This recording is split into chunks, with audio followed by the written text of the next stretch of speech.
मनीष जी, कुरुक्षेत्रा से। राधे राधे। गुरुदेव कोटि कोटि प्रणाम। गुरुदेव, मोह और माया के अधीन होकर हम सत्कर्मों से दूर हो रहे हैं, परंतु यदि हम मोह से दूर होते हैं तो हम पारिवारिक कर्तव्यों को कैसे निर्वाह करें? तो मोही कोई पारिवारिक कर्तव्य कर पाता है? आप कैसी बात करते हो? जो विवेकशील होता है वो परिवार के कर्तव्य को कर पाता है। मोही का मतलब जानते हो? अज्ञानी होता है। अज्ञानी अपने कर्तव्य को जानता ही नहीं तो पालन क्या करेगा? कौन अपने कर्तव्य का पालन कर रहा है मोह से युक्त होकर के? आप विचार करो। आप अपने मनुष्य स्वरूप में क्या अपने कर्तव्य का पालन कर रहे हैं? आप एक पुत्र हैं, आप एक पिता हैं, आप किसी के पति हैं, आप किसी के कोई न कोई संबंध में हैं। तो कर्तव्य कहते हैं दूसरों को सुख प्रदान करना, ना कि दूसरे से सुख लेना। क्या दूसरों को सुख देने की वृत्ति आ गई है? क्या दूसरों में भगवत भाव आ गया है? मोह तो शरीर को लेकर के किया जाता है और सुख देने की वृत्ति आत्म तत्व की तरफ दृष्टि रख के किया जाता है, परमात्मा दृष्टि रख के किया जाता है। मोह वाला कभी किसी को सुख दे सकता है क्या? कभी नहीं दे सकता। मोह वाला तो अपने सुख, शरीर सुख की मांग करता है और वो कभी धर्म का पालन नहीं कर सकता है। तो ये कैसी बात आपने कह दी कि अगर हम परमार्थ का सेवन करेंगे तो मोह का नाश हो जाएगा, मोह का नाश हो जाएगा तो परिवार का पोषण नहीं होगा? कैसी बात करते हो? जब मोह का नाश हो जाएगा तब सच्चाई में तुम परिवार का पोषण कर पाओगे, सच्चाई में अपने परिवार का उद्धार कर पाओगे, सच्चाई में अपने परिवार को सुख दे पाओगे। मोही पाप कर्म करके धन लाता है, पूरे परिवार को नष्ट कर देता है, सबकी बुद्धि को भ्रष्ट कर देता है, सबको अशांति और क्लेश प्रदान करता है और स्वयं दुखी होता है। क्या समझते हो? मोही अज्ञानी कहीं किसी को भी सुख दे सकता है क्या? नहीं दे सकता। आज यही तो बात समझ में नहीं आ रही। अध्यात्म को ना समझने के कारण ऐसी भ्रमात्मक बातें फैल गई कि भक्ति एक अलग बात है और गृहस्थी एक अलग बात है, ऐसा मान लिया गया है। नहीं नहीं नहीं, वो एक ही है। जो आप अपने कर्तव्य का दूसरों के हित के लिए पालन करें वो भगवान की प्राप्ति कराता है। परहित सरिस धर्म नहीं भाई, दूसरों को सुख देना, पत्नी को भगवत भाव से मानकर उसे सुख देना, पति को भगवान मानकर उसे सुख देना, पुत्र में भगवत भाव। भगवान ही तो, बिना भगवान के किसी की सत्ता है बच्चा? बोलो, अगर पत्नी के शरीर से भगवान चले जाए तो कई मिनट पत्नी को आप अपने पास रखेंगे, कई मिनट पुत्र को रखेंगे? है तो भगवान ही ना अंदर। देखो तुम हो, तुम्हारे अंदर भी भगवान। तुम अपने को जानते हो क्या? तुम अपने शरीर को केवल जानते हो, और वो भी केवल बाहरी रूप। आंतरिक तो डॉक्टर जानेगा शरीर को, लेकिन तुम शरीर नहीं हो, तुम तो कुछ और हो। जब तुम अपने को नहीं जानते हो तो तुम दूसरों को क्या जान जाओगे? पत्नी को जाने कौन आया है, केवल ढांचे को जाना मेरी पत्नी है। पुत्र को जाने कौन आया है इस रूप में, केवल ये जान गए कि मेरा लड़का है। अब ये मोही पुरुष क्या प्यार करेगा उनसे? क्या उनसे प्यार करे? जब जानता ही नहीं तो प्यार क्या करेगा? प्यार तो केवल शरीर से करता है, और शरीर से प्यार करने वाला वो प्यार नहीं माना जाता। क्योंकि जब शरीर में जो है वो चला जाता है तो प्यार करके दिखा शरीर से, फिर नहीं कोई प्यार। तो हमारी बात को समझ पा रहे ना? हाँ, हम मोह को, अज्ञान को पोषे ना। नहीं, सच्ची मान लो बच्चा, हमारी बात सच्ची मान लो। सब में बिजली एक ही है, पावर वही परमात्मा है। उन्हीं को हम प्यार करते हैं अनजाने में। प्यार करते हैं ढांचे को, शरीर को, पर प्यार असलियत में मैं उन्हीं को करता हूं और उनसे अनजाना हूं। इसलिए मेरा प्यार झूठा होता है, मेरा प्यार धोखा होता है। हाँ, परिवार को भगवत भाव मानकर प्यार करो तो कितना और प्यार होगा। सोचो ना, हम तो तुम्हें मनुष्य मानकर प्यार कर रहे हैं, लेकिन जब हम तुम्हें भगवान मान के प्यार करेंगे तो कितना जोर का प्यार होगा, होगा ना? तो ये मोह नहीं है, ये ज्ञान है। पत्नी में भी भगवान है। मोह का क्या है? तुम हमारे लिए इतना नहीं कर सकते हो, झगड़ा शुरू और मारपीट शुरू और फिर तलाक तक स्थिति आ गई। हो रहा है ना? ये मोह है। इसकी दशा देखो कहां पहुंच रहे। माता पिता के साथ कैसा व्यवहार हो रहा है। आप सहृदय हो तो आप ऐसी बात कर रहे हो, लेकिन एक पुत्र ऐसे भी है जो माता पिता के साथ कितना दुर्व्यवहार कर रहे हैं। आप समाचार में, संसार में आप देख रहे हैं ना। लात से, थप्पड़ों से, जूतों से उस मां को मार रहा है जिसने उसको अपने गर्भ में पाला, जिसने अपने खून को दूध में परिवर्तित करके उसका पोषण किया। उस माता को मारा, दुर्गति होगी, वो जान रहा है। तो ये क्या है? मोह। इसी को अज्ञान कहते हैं। तुम जिस बात को मोह कह रहे हो वो शायद ममता प्यार को कह रहे होगे। वो ममता प्यार दिखावटी है, असली में ममता प्यार ज्ञानी के द्वारा होता है, जो भगवत स्वरूप मानकर प्यार करता है। पत्नी नाराज हो रही है, गुस्सा हो रही है, वो अंदर मुस्कुरा रहा है, थोड़ी देर बाद शांत हो जाएगी। फिर ये ज्ञानी है, ये विवेकशील है। कहीं की बात बिगड़ रही है, शांत हो रहा है, गंभीर है, विवेक है, बचा लेगा।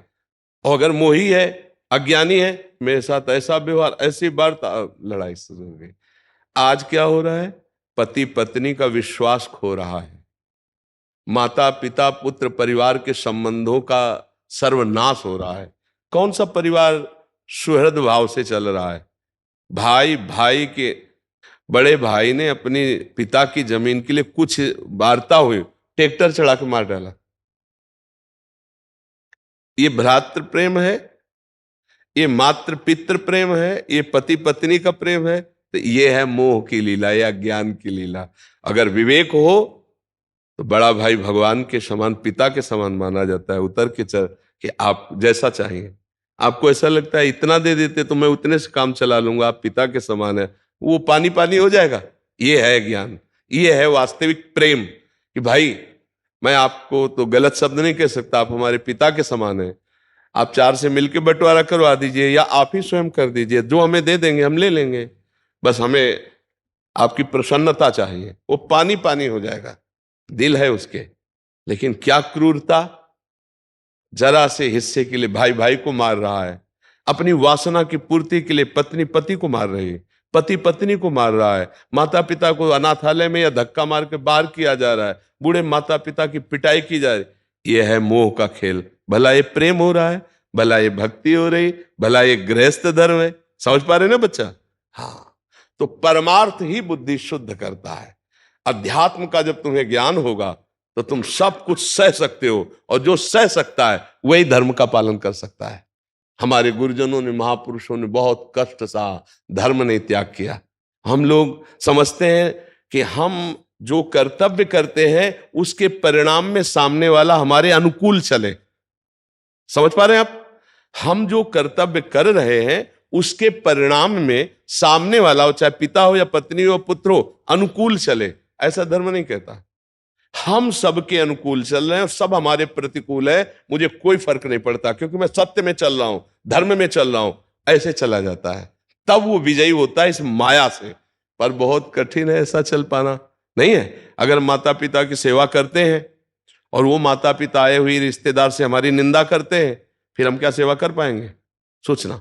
फिर जलन पैदा होगी, फिर ऐसा लगेगा हम तुम्हारी इतनी सेवा करते हैं, तुम बड़ाई की जगह निंदा करते हो, प्रतिकूल व्यवहार, तो आप अपने कर्तव्य से चूक गए। अगर आपको ज्ञान है, यार वृद्धावस्था है, इनकी बुद्धि बिगड़ी हुई है, ऐसे ही बोलते रहते, हमारा कर्तव्य इनकी सेवा करना, हम इनको भगवान की तरह मानेंगे, इनका जो मन आवे सो बोलते रहे, अब वो आगे बढ़ जाएगा। तो अध्यात्म ज्ञान के बिना अपने परिवार को आप प्रेम नहीं दे सकते, आप अपने परिवार को सुख नहीं दे सकते। पक्का पक्का। ऐसे ऐसे दृश्य उपस्थित हो रहे हैं जिनमें अपने परिवार के प्रेम की धज्जियां उड़ रही हैं। आप देख लीजिए, बच्चे बच्चियां माता पिता को ठिंगे पे रखे हैं, बिल्कुल बात नहीं मान रहे, नहीं माने, अंगूठा दिखाए जैसे ना, ऐसे। अब वो जा रहे हैं, बिल्कुल आदेश उपदेश माता पिता को बिल्कुल नहीं मान रहे। अब विचार करो, क्या ये ममता है? जिस माता पिता ने 18-20 वर्ष तक अपने बच्चे को पढ़ाया लिखाया, अब मेहनत करके पोषण किया, वही उनकी अवहेलना करके, मनमानी आचरण करके, उनका तिरस्कार करके जा रहा है, ये क्या है? ये ममता है, ये मोह है, ये प्यार है, ये अज्ञान है। समझ रहे ना? इसलिए ज्ञान की जरूरत है बच्चा। ये सोचना कि अगर हम भक्ति करेंगे तो हमारा मोह जाल परिवार का सब नष्ट हो जाएगा, परिवार कैसे चलेगा, ऐसे नहीं, बहुत प्यार से चलेगा। सुलझा हुआ व्यक्ति अपने परिवार को संभाल सकता है। और आप सहना सीखो, आगे बढ़ो। ये अध्यात्म में आ सकता है ये बल, अन्य नहीं आ सकता, अन्य नहीं आ सकता। और अध्यात्म का है कि 100 बार तुम अपमान करोगे फिर मैं तुम्हें प्यार करूंगा। अध्यात्म ये पावर देता है कि 100 बार मुझे गाली दोगे तो हर बार तुम्हें मैं प्यार करूंगा, देखता हूं तुम्हारी गाली जीतती है, मेरा प्यार जीतता है। और संसार में है कि अगर एक बार हम तुम्हारे सामने झुके तो तुम्हें झुकना पड़ेगा। संसार का स्वरूप है ना, ये प्यार है। प्यार का मतलब मैं तुमसे प्यार करता हूं, तुम्हें जीवन भर सुख प्रदान करूंगा, तुम्हारी जो इच्छा हो करो, मैं तुम्हें प्यार करता हूं। चाहे मां हो, चाहे पिता हो, चाहे पत्नी हो, चाहे पुत्र हो और चाहे भगवान हो। प्यार का मतलब केवल होता है मैं आपसे प्यार करता हूं, और प्यार का मतलब होता है अपने प्यारे को सुखी देखना। भला ऐसा प्यार कौन करता है? केवल प्यार शब्द का प्रयोग करके अपनी वासनाओं की पूर्ति की जाती है। तुम मरो तुम जियो तुम कोई मतलब नहीं। प्यार का मतलब ये नहीं होता। प्यार का मतलब होता है अपने प्राणों की बाजी लगाकर जिसे प्यार किया उसे सुखी रखना। तुम मुस्कुरा रहे हो यही हमारे लिए सुख है, क्योंकि मैं तुमसे प्यार करता हूं। ऐसा कहां प्यार है? तो संसार का मोह जाले अलग है, थोड़ा ज्ञान का विवेक का अलग। बहुत सुंदर परिवार में जी सकते हो अध्यात्म के द्वारा। अध्यात्म नहीं है तो बहुत ही नारकी जीवन। थोड़ी सी संपत्ति के लिए माता पिता छोटे पुत्र को ज्यादा प्यार कर रहे हैं, तो बड़े भाई ने लात और चप्पलों से मारा, थप्पड़ों से मारा अपने माता पिता को। अब बोलो ये क्या है? संपत्ति। अरे उनके लिए जिन्होंने तुम्हें पाला पोसा बड़ा किया, उनके लिए तुम ऐसा व्यवहार कर रहे हो। तो ये मोह, ये अज्ञान कहीं भी सफल नहीं होने देता। ज्ञान की जरूरत है, हमें विवेक की जरूरत है, हमें भक्ति की जरूरत है, हमें भगवान के आश्रय की जरूरत है। आप समझ पा रहे? श्याम सुंदर जी जयपुर से। राधे राधे महाराज जी, प्रणाम। महाराज जी, मानसिक पूजा करने का सही तरीका क्या है? प्रगट सेवा में पहले रुचि करो, तब मानसिक सेवा में पहुंचोगे। इतना भजन एक हमारे अंदर होने लगे कि मानसिक आराध्य देव तो पहले दिखाई दे। आंख खुली हो या आंख बंद हो, हम जिनका पूजन कर रहे हो झलक तो रहे हो। अगर वो नहीं झलक रहे तो मानसिक पूजन किसका करोगे? समझ पा रहे हो? और ये बड़ी ऊंची स्थिति है। नेत्रों में अपने आराध्य देव बसे हों, ये तो बहुत ऊंची स्थिति है। तो मानसिक सेवा में प्रवेश होता है प्रगट सेवा की आसक्ति से। प्रगट सेवा करते हैं प्रियालाल की? कितने पहर की करते हैं? हमारा 2 पहर करता हूँ। अच्छा। सुबह आधे से 1 घंटे, शाम को सुबह आधे पौन घंटे से करता हूँ। स्नान आदि करा के, और फिर राजभोग कौन पवाता है? राजभोग यदि मैं होता हूँ तो, नहीं तो ऑफिस चला जाता हूँ तो घर पे जो करना। उनको भोग नहीं लगता फिर जो घर में बनता है? भोग लगाते? रोज लगता है। हाँ। नहा के ही किचन में। और नाम जप चलता है? नाम जब मुंह से तो 15-20 मिनट का ही होता है, बाकी घर में वो चला के रखते हैं। उसको थोड़ी भगवत यंत्र को थोड़ी भगवत प्राप्ति कर ली, भगवत प्राप्ति तो अपने को कर लिए। तो नाम जप अगर नहीं चलेगा, भगवत सेवा में रुचि नहीं होगी, तो प्रभु जी मानसिक देव पधारेंगे कैसे? और मानसिक देव नहीं पधारेंगे तो मानसिक सेवा कैसे हो सकती है? सर मैं ये पूछना चाहता हूँ कि जब हम उन दृश्यों को, भगवान की लीला के दृश्यों को जब मस्तिष्क में हम उनका मनन चिंतन करते हैं, तो कहीं ना कहीं वो, जब हम यही हमको पहले देखना है कि भगवान को दृश्य मानकर देखने की क्षमता हम में नहीं है। क्योंकि हमारे जो नेत्र हैं वो माया जनित दृश्यों को देख सकते हैं, सच्चिदानंद को नहीं। हमारी जो बात कहना चाहते हैं उसे समझो। हम कल्पना में तुम्हें नहीं बहने देना चाहते, हम तुम्हें सच्चिदानंद की बात बता रहे हैं। भगवान सत है, चिद है, आनंदमय है। उनको देखने के लिए पहले नेत्र खुलने चाहिए। जैसे ब्रह्म तत्व का दर्शन करने के लिए ज्ञान चक्षु प्रकट होते हैं बुद्धि में, ऐसे ही भगवत दर्शन करने के लिए हृदय से नेत्र प्रकाशित होते हैं। हिय के नयन निहारे, इन नेत्रों से नहीं देख सकते। अब हृदय के नेत्र हमारे मूंदे हुए हैं, उनको खोलने के लिए निरंतर नाम जप और सेवा। सेवा और सुमिरन दो से ही हमारे मानस नेत्र खुलते हैं। अब आप 10-15 मिनट कहते हो जपते हैं, इसके बाद जपते नहीं, तो कैसे मानसिक सेवा कर पाओगे आप बताओ? समझ? लीला सुनना और लीला के विषय में विचार करना, लेकिन लीला देखना ये बहुत बड़ी सिद्धों की बात है। लीला देखने का मतलब खुले नेत्रों में प्रिया प्रीतम दिखाई दे रहे, जैसे आप दिखाई दे रहे हो, वो कोई कल्पना नहीं होती है। असलियत में वहां पहुंचने के लिए पहले लीला श्रवण करो, लीला गायन करो और नाम जप करो। उठते बैठते चलते फिरते जो नाम प्रिय हो, उसमें पैसा तो लगता नहीं, केवल एकाग्रता की जरूरत है। अंदर राधा राधा राधा राधा राधा राधा राधा, एक दिव्य शक्ति प्रकट होती बच्चा। जैसे दो लकड़ियों के घर्षण से अग्नि पैदा हो जाती, दो पत्थर के टुकड़े ऐसे करो चिंगारी पैदा हो जाती, ऐसे जवान और नाम के रगड़न से महान दिव्य शक्ति पैदा होती। उसी तेज में वो भगवान का मानसिक पूजन कर पाता है। अभी तो देखो आंख बंद करो, अंधकार है ना, तेज प्रकट होगा, और जब नेत्र प्रकाशित होंगे तो तेज, गौर श्याम तेज, उसी में प्रिया प्रीतम झलक रहे। अब वो शुरू कर रहा है मानसिक सेवा, उनको स्नान कराना, अंग पोछा, वस्त्र धारण कराना, आभूषण धारण कराना, भोग लगाना, श्रृंगार करके आरती करना, पूरा अब ये सब हो रहा है। और शांत बैठा, आंख खुली है बंद है, और उसमें अब ये स्थिति तो है नहीं ना बच्चा। तो इसीलिए हम कह रहे हैं मानसिक सेवा को पहले करने के लिए तैयारी हमें चाहिए, मानसिक तैयारी, मन एकाग्र हो, मन निर्मल हो, मानस नेत्र खुल जाए, तब मानसिक सेवा का। तो इसलिए नाम जप करो और प्रगट सेवा करो, और कुछ ऐसे पद और स्तोत्र याद कर लो, जब मंत्र में नाम में मन न लगे तो उनको हम गुनगुनाएं।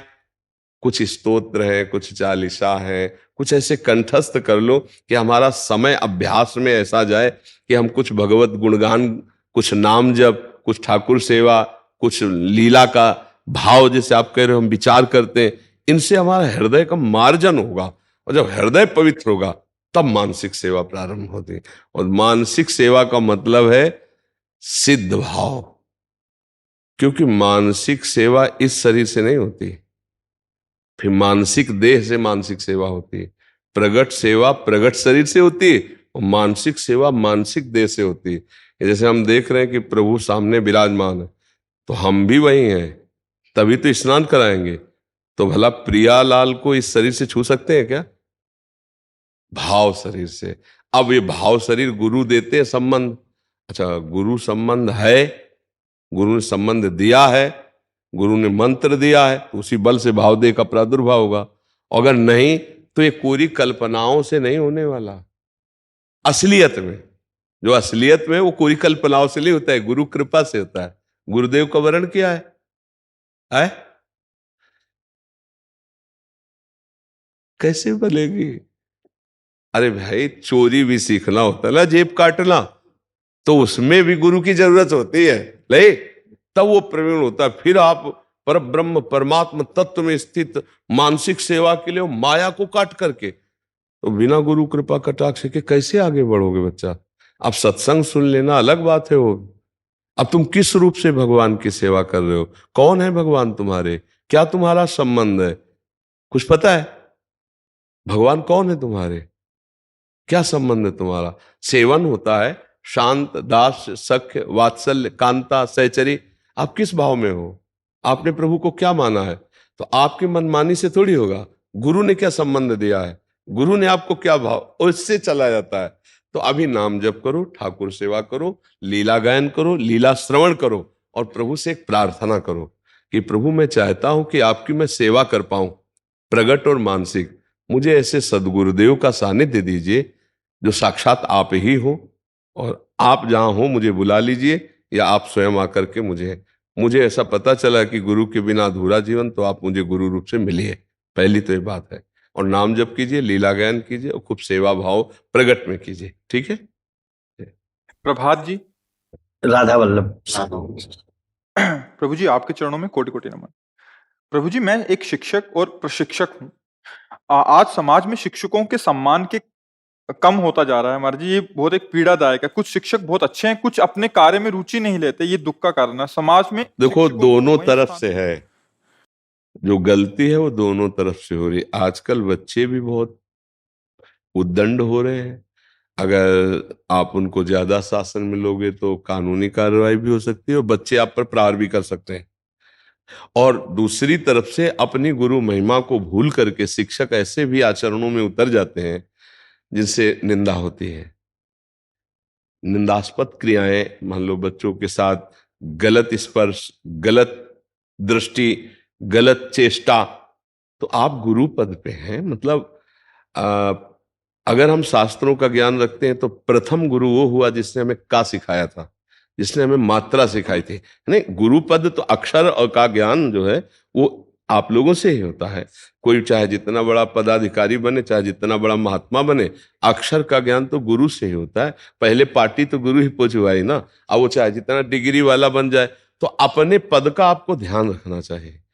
टीचर को ध्यान रखना चाहिए कि मेरा गुरु पद है, और गुरु बहुत गंभीर होता है, कई माताओं का प्रेम एक साथ रखता है, तो इतना सहनशील भी होना चाहिए।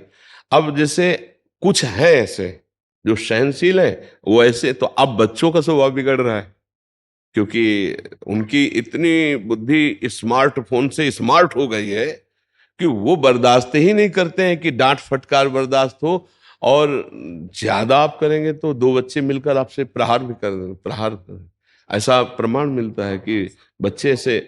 अब क्या है कि आपको अपनी मर्यादा संभालनी पड़ेगी। आपको जितना अधिकार मिला है उतना उपदेश कीजिए, पढ़ाइए। अगर प्यार से और मृदु शासन से बात बनती तो बना लीजिए। कठोर शासन का प्रयोग कदापि न करे बच्चों पर, क्योंकि पहली बात तो कठोर शासन निषेध है। बच्चों के ऊपर कठोर शासन नहीं करना। थोड़ा भय दिखा दिया ऐसा तो अनिवार्य है, क्योंकि हम लोग भी तो स्कूल में रहे ना। अगर ये डर है कि 10 मिनट लेट हो गए, प्रार्थना में नहीं पहुंचे तो छड़ी पड़ेगी, तो दौड़ते हुए जाते थे। अगर ये डर खत्म हो जाए तो हम घर में जा करके बस्ता टांग के गुल्ली डंडा कबड्डी ये गांव के खेल खेलेंगे, वह पढ़ेंगे नहीं। और जब ये कि कल पाठ सुना जाएगा और नहीं सुना पाए तो एक दो अच्छा, बच्चों के बीच में अगर डर नहीं होगा तो फिर कैसे सीखेंगे। तो मृदु शासन और प्यार। मृदु शासन में जैसे खड़े हो जाइए, आप खड़े रहिए, यहाँ पूरे क्लास तक खड़े रहिए आप, और सब बच्चे देख रहे हैं तो उसको एक अपमान भी महसूस हो रहा है, यार खड़े कर दिए जाएंगे ऐसे मृदु। अब जैसे बहुत जानवर की तरह बच्चों के साथ मारपीट करना, ये अधिकार नहीं, ये अधिकार नहीं, ये शिक्षा का मतलब तरीका ही नहीं। कई ऐसे प्रमाण मिलते हैं कि जैसे बच्चों के त्वचा में चिन्ह बन गए डंडे, तो बच्चे हैं यार, उद्दंडता ये अवस्था में किसने उद्दंडता नहीं की, हमें बताओ। तो सबने की है। बच्चापन में अगर देखा जाए तो खेल कूद उद्दंडता ये स्वभाव में है, बच्चों के स्वभाव में। तो बच्चों को प्यार और मृदु शासन के द्वारा। अब टीचर जब आसुरी प्रवृत्ति से उनको पीटते हैं, मारते हैं, तो ये भी ठीक नहीं है। और टीचर जब छोटे बच्चे बड़े हो रहे हों तो उनके साथ व्यवहार भी बहुत सोच समझ के, नहीं हर एक हरकत का उनको पता होता है, नहीं होता, चेष्टाओं का पता होता है। तो इन दो बातों को अगर टीचर संभाले और अपनी मर्यादा में रहे, बच्चों को सुधारना कठिन है, टीचर सुधर सकते हैं क्योंकि वो पढ़े लिखे ग्रेजुएट है, वो समझ सकते हैं।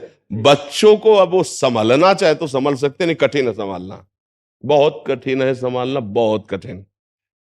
मतलब ऐसे ऐसे अब बच्चों की दिमाग बुद्धियां बढ़ रही है कि अपने माता पिता को नहीं बख्श सकते। आपकी क्या बात है, नहीं अपने माता पिता को जवाब दिए बिना नहीं छोड़ते, पीटे बिना नहीं छोड़ते। अब हमको कैसे बताएं कैसे कैसे दृश्य है कि बच्चे जो है अपने माता पिता के साथ बर्ताव अच्छा नहीं कर रहे, जो पढ़े लिखे हैं।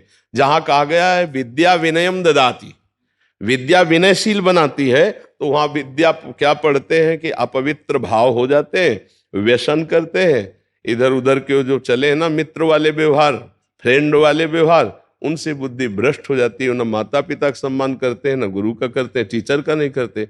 और कुछ टीचर भी ऐसे हैं, बहुत समझने का समय है इस समय, ज्यादा मतलब विवेक की जरूरत है कि आपका अपने कर्तव्य से भी च्युत न हो, बच्चों को अच्छा संस्कार, अच्छी पढ़ाई का उपदेश करें और मृदु व्यवहार करें। बहुत अगर लग रहा है तो मृदु शासन करें।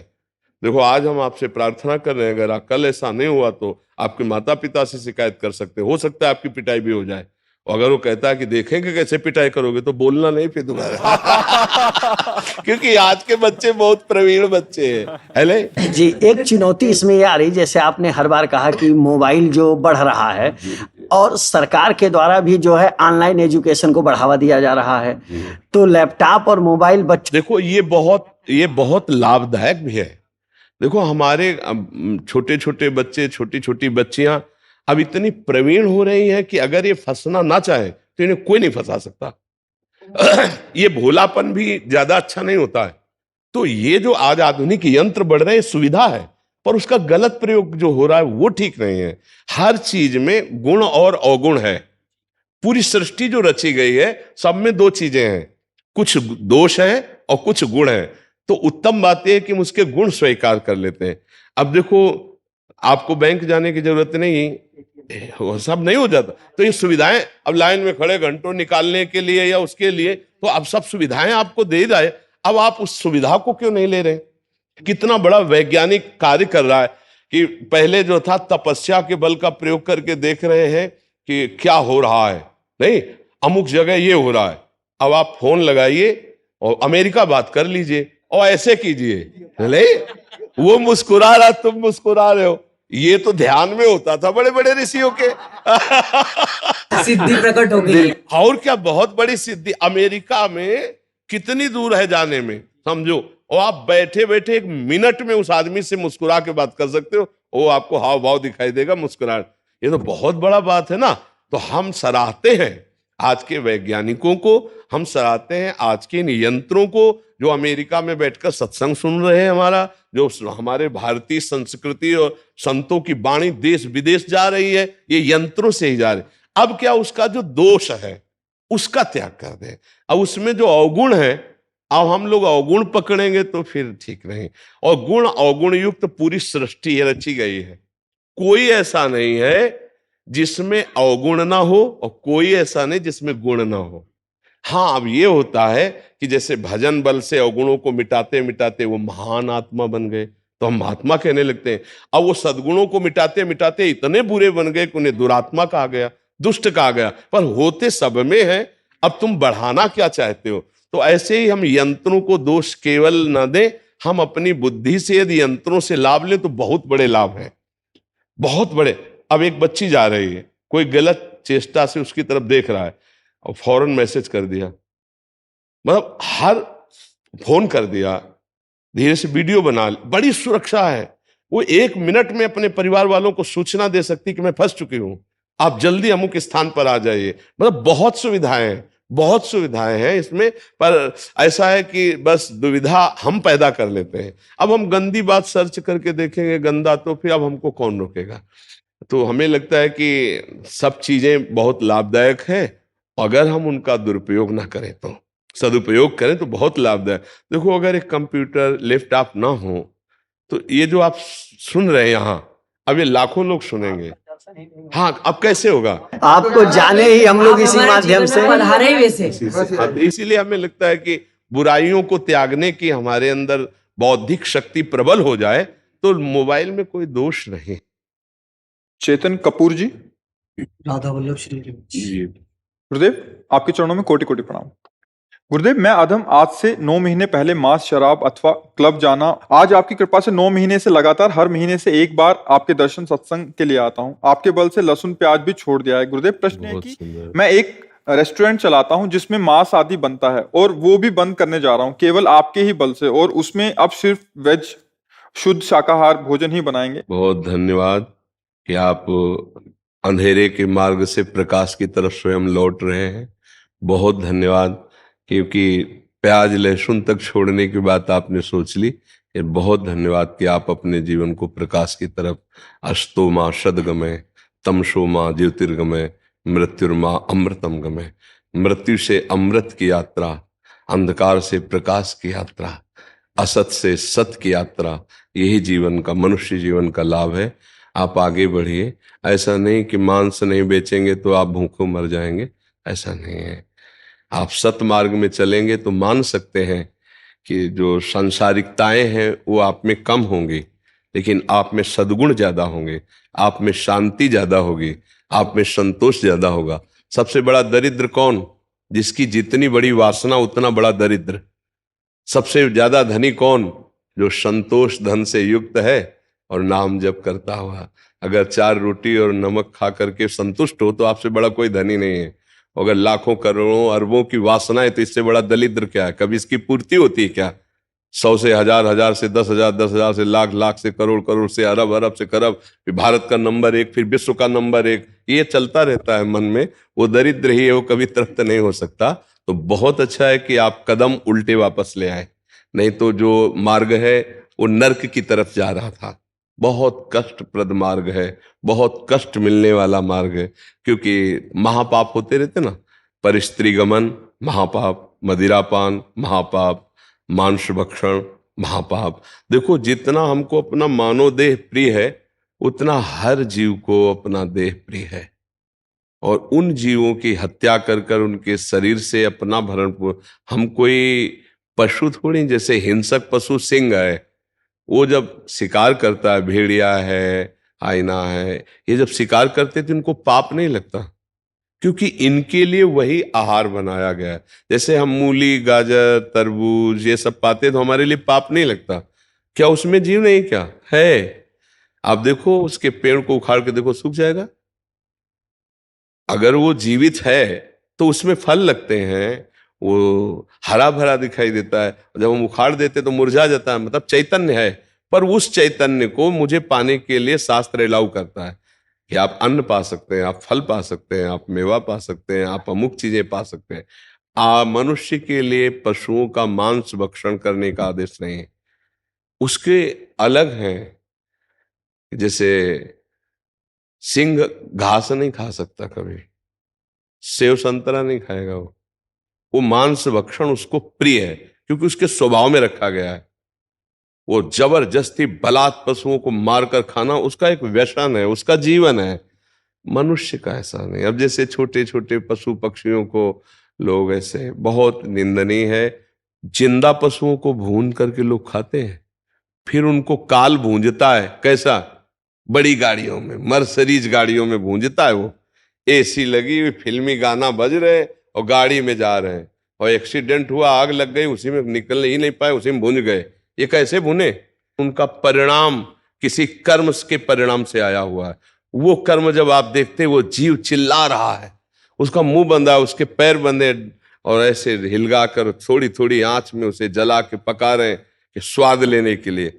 तो तुमको हाथ पैर बांधने की जरूरत नहीं पड़ेगी, तुमको ऐसी जगह जलाएंगे जहां कोई बचाने वाला भी नहीं मिलेगा। वो परमात्मा हर एक जीव को अपने कर्म के अनुसार दंड देता है। तो ये तो कहो आप लौट पड़े, तो अब जब नाम जप करोगे और लौट पड़े तो भगवान कहते हैं, अहम तो आम सर्व पापेभ्यो मोक्षयिष्यामि मा शुचा, मैं तुम्हें समस्त पापों से मुक्त कर दूंगा। तो पहली बात, हम तुम्हें धन्यवाद देते हैं कि आप सतमार्ग की तरफ चलने लगे। अब आप जानना क्या चाहते हैं? ये कह रहे हैं कि अभी जैसे पहले वो मांसाहारी रेस्टोरेंट था, अभी वो शाकाहारी कर रहे हैं, उसमें मैं उसका स्थान पवित्र कैसे करूं? मतलब पहले तो वहां बन चुका है, तो फिर किन किन चीजों में सुधार करूं? हाँ कैसा हाँ करूं? हाँ, बिल्कुल ठीक बात है। तो आप गंगा जी, आपको जहां आसपास हो, तो गंगा जल से छिड़काव करके और उन पात्रों को हटा दो वहां से, जिन पात्रों में मांस रंधन हुआ उनको फेंक दो, वो रसोई में भी नहीं रहने चाहिए। और गंगा जल से करके, और जैसे गाय के गोबर आदि से लीप, तो वो परम पवित्र माना जाता है। फिर जैसा मान लो, जैसे पत्थर आदि है, तो थोड़ा सा ऐसे गाय का गोबर लिया, ऐसे कर दिए, और फिर धुलाई कर दी, फिर गंगा जल डाल दिया, फिर धुलाई कर दी, और जो पात्र मांस रांधे गए उन पात्रों को बिल्कुल वहां से फेंक दो। वो प्लेटें, वो बनाने के पात्र, वो सब उनको फेंक, एक नया सिस्टम रख लो। तो जो उससे कमाई हो, और अच्छा पदार्थ बनाओ। बच्चा कोई देखे ना देखे, भगवान देख रहा है। जैसे हमको पाना पड़े वो, तो हम आनंद पूर्वक पा सकें, ऐसा हम दूसरों को पवाएं। सबके हृदय में भगवान बैठे हुए हैं। आजकल क्या होता है कि 4-4 दिन की दाल तुरंत छौंक करके और उसको फ्राई करके दे रहे, और वो नहीं खा सकते, वो दूसरे को दे रहे। कई ऐसे भोजन पदार्थों में नुकसानदायक बातें देखी गई। ऐसा कभी ना करें। धर्म पूर्वक पवित्र ताजा भोजन दे, पैसा भले 10 रुपया ज्यादा ले ले, अच्छा रहेगा। 10 रुपए अपनी मेहनत के तुम ज्यादा ले लो, पर अच्छा पदार्थ पवित्रता पूर्वक बनाओ, लोगों को पेट भरकर भोजन पावे, तो उनको कोई नुकसान ना हो, उनका स्वास्थ्य और उनकी बुद्धि शुद्ध हो, नाम जप करते हुए बनाओ। भगवान की विशेष कृपा होगी बच्चा। नहीं, अब जैसे हम कई बार, पर हमारी बात शायद उनके कानों तक न पहुंचती उन लोगों की, कुछ लोग केमिकल डाल के दूध बनाते हैं, और उनसे कहो तुम अपने बच्चे को पिलाओ, तो नहीं पिलाएंगे। लेकिन लाखों हजारों रुपए, टैंकर पूरा दूध केमिकल का पूरा टोटल, अब वो जाकर के जब बिकता है गृहस्थ लोगों के पास अब फ्लैटों में रह रहे हैं, उनको दूध चाहिए चाय पानी के लिए, बच्चों के लिए, और वो जाकर शरीर को रुग्ण करता, वो अपने बच्चे को नहीं दे सकता पैसे के लिए, दूसरों के नुकसान। तो ऐसे लोगों की बहुत दुर्गति होती है। हमें लगता है कि आहार विहार बहुत शुद्ध रखना चाहिए, हम पैसे बढ़ा देते हैं। मान लो तुम्हें बहुत पैसे लेने की जरूरत है, 50 का दूसरे देते हैं, आप 55 रुपए का दे दो, 60 रुपए का दे दो, पर पक्का हो कि ये प्योर आपका शुद्ध दूध है, प्योर पदार्थ, आप शुद्ध पदार्थ दीजिए, इससे बहुत लाभ मिलेगा। आजकल बहुत छल कपट होने लगा है भोजन पदार्थों में, खाद्य पदार्थों में। अब अगर होटलों में या रेस्टोरेंट में आप ऐसे बिना छानबीन के ऐसे घी का प्रयोग करते हैं, ऐसी वस्तुओं का प्रयोग करते हैं, तो पाने वाला तो जानता नहीं है, अपने को ये सब सावधानियां, तो उससे भगवान कृपा करते हैं, क्योंकि आप सबको भगवान हृदय में सबके बैठे ना, उनको पवाओगे, ऐसा भाव रखोगे तो तुम्हारी साधना भी बन जाएगी। और पक्का लक्ष्मी जी स्थायी उसी के घर में टिकती हैं जिसके यहाँ पवित्रता और धर्म होता है। ये जितना अधर्म करने वाले हैं सब ऐसे हाइलोजन की तरह जलते जरूर हैं, लेकिन फ्यूज भी बहुत जल्दी हो जाते हैं। और भले दीपक की तरह जलो, बराबर कुल परंपरागत प्रकाशित रहो, ऐसे धर्म से चला जाता है। ठीक है ना? आप जी दुकान पे महाराज जी लड़के भी काम करते हैं ना जो, तो वो भी नॉनवेज आदि मांस नशे बहुत करते थे। मैं अपने साथ उनको लेके जाता था, आप ही के सत्संग सुनाता था गाड़ी में, जी। और वो सब कुछ छोड़ चुके। हाँ, बहुत अच्छा है, बहुत अच्छा है। और पवित्र उनको भी करके भोजन बनाने की सेवा में जो आपके साथ हो, उन पर नजर रखे, क्योंकि अपवित्रता फिर ठीक नहीं है। जैसे कुछ लोग अपवित्रता अब भोजन गरम गरम जाएगा तो वो थोड़ी बताएगा कि अपवित्र है, लेकिन भगवान उसको देख रहे हैं। अपवित्र भोजन किसी को ना पवाओ, पवित्र भोजन, स्वादिष्ट भोजन, अच्छा भोजन, स्वास्थ्यवर्धक, पैसा भले 10 रुपये ज्यादा रख लो, तो भगवान कृपा करते हैं, उससे भगवान कृपा करते हैं। ये हम हृदय की बात करें, आज विश्वास उठता जा रहा है हर जगह से। भोजन पाने मतलब पदार्थ पाने की इच्छा नहीं होती कि पता नहीं कैसे विचार वाला, कैसे आचरण से बनाया होगा। सामने वाला इंसान नहीं है क्या? तुम कैसे व्यवहार करते हो? तो तुम पीछे बना रहे हो, लेकिन वो सीसी कैमरा के बिना भी देख रहा है परमात्मा। वो बड़ा विचित्र है, वो ऐसी जगह फंसाएगा कि जहां भारी दंड मिलेगा। तो इसलिए बहुत अच्छा है आप लौट पड़े, अपने मित्रों को भी पवित्र करके और हमारे समाज की सेवा करो। मान लो जो होटल है, रेस्टोरेंट है, समाज की सेवा है, अर्थ एक निमित्त मात्र है, सेवा का भाव प्रदान रखो, सब में भगवान आकर के पाते, खूब अच्छे से दुलार पूर्वक पवाओ, जो अर्थ मिल जाए परिवार चलाओ, यही जीवन का लाभ है। हमें केवल जीने के लिए अर्थ कमाना इतनी बात नहीं है, हमें धर्म पूर्वक जीना, जिससे हमारा अगला जन्म भी हो तो बहुत।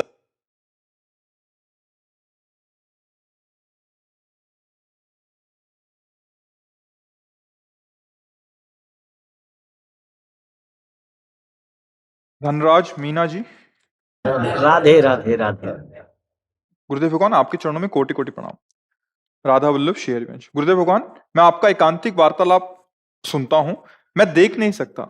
मैं अपनी पढ़ाई के साथ साथ भगवत मार्ग में आगे बढ़ना चाहता हूँ। महाराज जी मेरे लिए क्या आदेश? ये कह रहे हैं कि हाँ, कोई बात नहीं। 3 नेत्र होते हैं, एक तो होते चर्म चक्षु, और बुद्धि में जो नेत्र जागृत होते हैं उन्हें ज्ञान चक्षु कहते हैं, और हृदय में जो नेत्र जागृत होते हैं उन्हें प्रेम चक्षु कहते हैं। इन चक्षुओं का केवल दर्शन माया जनित होता है, ये जो आप देख रहे हो, लेकिन दिव्यता का दर्शन या तो ज्ञान नेत्रों से होता है या प्रेम नेत्रों से होता है। और वो सबके हृदय में, जैसे श्री सूरदास जी के बाहरी नेत्र नहीं थे, पर उन्होंने प्रेम नेत्र जागृत किए तो सच्चिदानंद भगवान का साक्षात दर्शन और उनकी दिव्य लीलाएं, ऐसे दिव्य भाव थे कि श्रीनाथ जी को जो श्रृंगार पहनाया जाता वही वो पद गाते।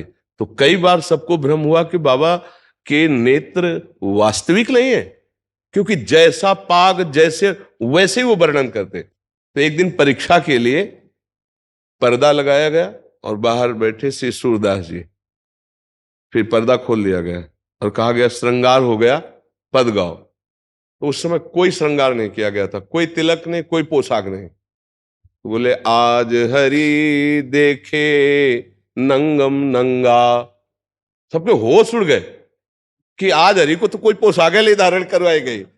तब पूछा कि बाबा वास्तविक आपके नेत्र है? तब उन्होंने लिखा देख लो दोनों नहीं है। तो हम ये कहना चाहते हैं कि जिसके बाहरी नेत्र नहीं है संसार के, तो ऐसा ना समझे, उसके दो नेत्र और खुल सकते हैं, एक ज्ञान नेत्र और एक प्रेम नेत्र। ज्ञान नेत्र खुल गए तो बिना पढ़े सारे वेद कंठस्थ अपने आप जागृत हो जाते हैं, वेदों का रहस्य प्रकाशित हो जाता है।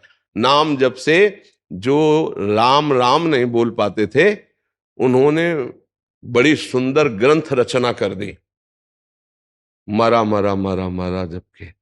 अगर तुम नाम जप करो राधा राधा राधा, और कोई भी गंदी बात मन में चले उसको काटो भगवान के नाम से, फिर आप देखो आपके अंदर दिव्य ज्ञान का प्रकाश होने लगेगा, अध्यात्म शक्ति बढ़ने लगेगी। बिल्कुल निराश ना हो कि मेरे बाहरी नेत्र नहीं है तो मैं कुछ नहीं कर सकता, ऐसा नहीं है।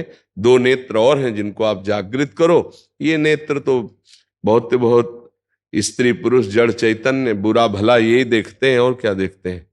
अच्छा हुआ कि भगवान के मार्ग की तरफ आपका झुकाव हो गया, नहीं तो मन में रहता कि मेरा जीवन तो सबसे गिरा हुआ जीवन है। नहीं, बिल्कुल नहीं है। आप नाम जप करके सबसे महान बन सकते हैं।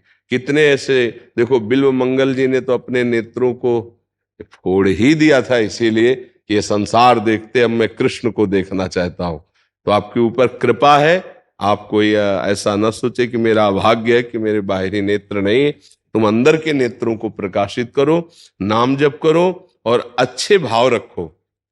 भाव से ही दिव्यता आती है।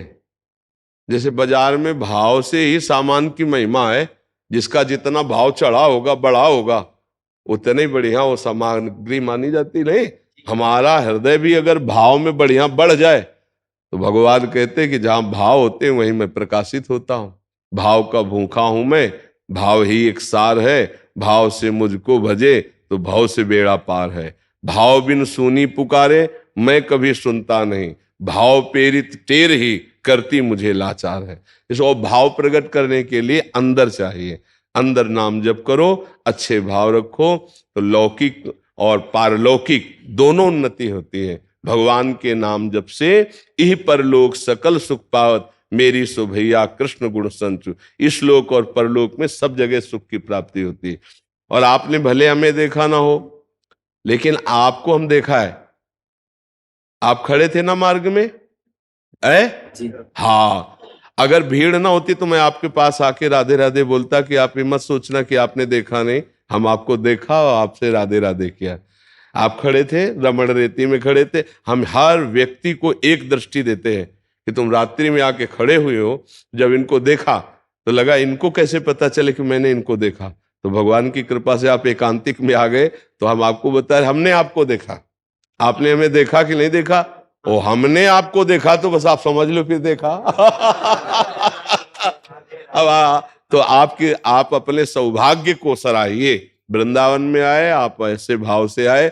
लाखों में देखते सबको है, पहचान किसी की नहीं होती, लेकिन आपकी पहचान रखा, आपका भाव रख। हम अगर भीड़ ना होती तो हम आपके पास जाते। पहले तो हमने सोचा कि कोई माला अगर हमें मिली होती तो तुम्हें जरूर माला पहनाते, क्योंकि हमारी दृष्टि गई थी तो हमें लगा था कि आप हमें नहीं देख रहे, लेकिन हम आपको देख रहे हैं। हे प्रभु, आप इस रूप में आए, आपका मैं स्वागत करता। तो आपने अवसर दिया, आप यहाँ आए, बड़ी कृपा आपके ऊपर। आप अंदर नाम जप कीजिए। अपने को कभी भी ऐसा मत मानिए कि मेरे बाहरी नेत्र नहीं तो मैं असमर्थ हूं।